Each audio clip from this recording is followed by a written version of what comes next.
What if the thing you are trying hardest to purify is the very thing keeping you asleep? What if the constant effort to become better is quietly reinforcing the illusion of someone who needs fixing? And what if purity, as the Buddha pointed to it, has nothing to do with being morally flawless and everything to do with seeing clearly? Welcome to the Universe Within on L&E channel. This is not a space for self-improvement in the usual sense. This is a space for gentle honesty. Today, we explore a quiet, easily misunderstood power, inner purity. Not outer purity, not social goodness, not spiritual image-making, but the kind of inner clarity that transforms how reality is experienced. Can a mind still full of desire be pure? Can someone who feels anger, fear, or jealousy still walk the path of awakening? And why did the Buddha say that purity and impurity depend only on oneself? Many people come to spiritual practice carrying an invisible burden, the burden of needing to be different, needing to be calmer, kinder, more enlightened. Yet, in the Dhammapada, verse 1655, the Buddha says, "By oneself is evil done, by oneself is one defiled. By oneself is evil left undone, by oneself is one purified." Purity and impurity depend on oneself. No one can purify another. At first glance, this sounds like a call to personal responsibility. But if we listen more deeply, something radical is being said. If no one can purify you, why do we keep handing our inner life to others? We often imagine purity as something external. Rules, precepts, approval, belonging to the right tradition. But the Buddha never taught purity as conformity. He taught it as intimacy with experience. In the Satipatthana Sutta, MN10, mindfulness is described with a striking simplicity. When anger is present, one knows, there is anger in me. When anger is absent, one knows, there is no anger in me. Notice what is missing. There is no condemnation, no urgency to fix, no identity built around the emotion. What if awareness itself is already pure, even when what it knows is messy? Here is where many people misunderstand the path. They believe purity means never feeling anger, lust, or fear.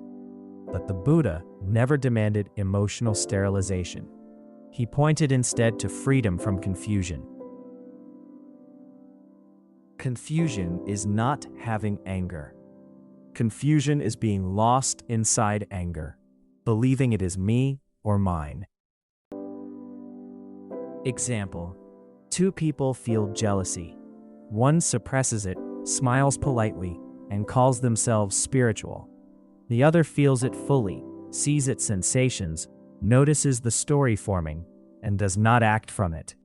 Which mind is closer to purity? In the Upakkilesa Sutta, MN 128, the Buddha compares mental defilements to clouds covering the moon. The moon itself is never harmed, only obscured. What if your mind has never been corrupted, only temporarily hidden? This teaching changes everything. Purity is not created, it is revealed. In the Anguttara Nikaya, AN 1.49-52, the Buddha says the mind is luminous, but defiled by incoming defilements. This luminosity is not something mystical. It is the simple capacity to know. Modern spirituality often turns purification into self-improvement. We polish habits, we curate personalities, we fight thoughts. But fighting the mind keeps us entangled with it. In the Upakkilesa Sutta, MN 20, the Buddha offers skillful means for working with unwholesome thoughts. Not hatred, not denial, but understanding, redirection, calming, and ultimately, insight. What if the most impure act is pretending to be pure. Inner purity begins the moment psychological dishonesty ends. When we stop pretending not to feel what we feel. When we stop wearing spirituality as armor. Example: a meditator sits calmly while resentment quietly grows. Another meditator notices resentment immediately and softens around it. The second is closer to freedom, not because they are better, but because they are honest. In the Upakkilesa Sutta, MN 22, the Buddha warns that even the Dhamma can become a defilement if grasped wrongly. Truth clung to becomes a weapon. Can spiritual practice itself become an impurity? Yes, when it strengthens identity. I am advanced. I am pure. I am awakened. True purity leaves no residue of self. It does not announce itself. In the Salla Sutta, SN 36.6, the Buddha explains the two arrows. The first arrow is inevitable pain. The second arrow is mental resistance. Inner purity removes the second arrow, not by avoiding pain, but by not adding struggle. Is purity the absence of suffering or the absence of resistance to suffering? As this clarity deepens, something soft emerges naturally. Compassion, not as duty, not as moral command, but as resonance. In the Metta Sutta, SN 1.8, loving kindness flows from a mind without inner conflict. When the heart is not divided against itself, it cannot divide the world.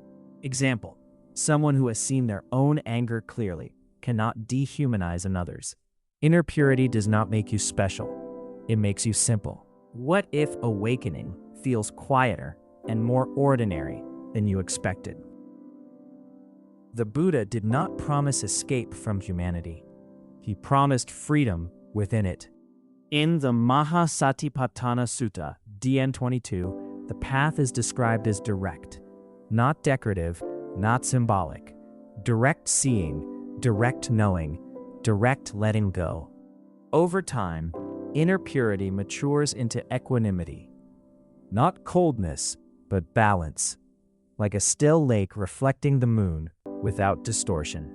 If grasping ends, even for a moment, what remains?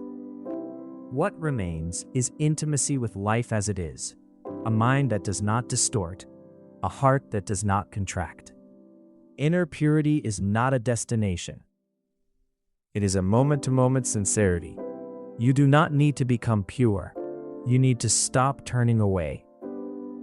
As the Buddha reminded us, purity and impurity depend on oneself. Thank you for walking inward with us. This is the Universe Within, L&E channel.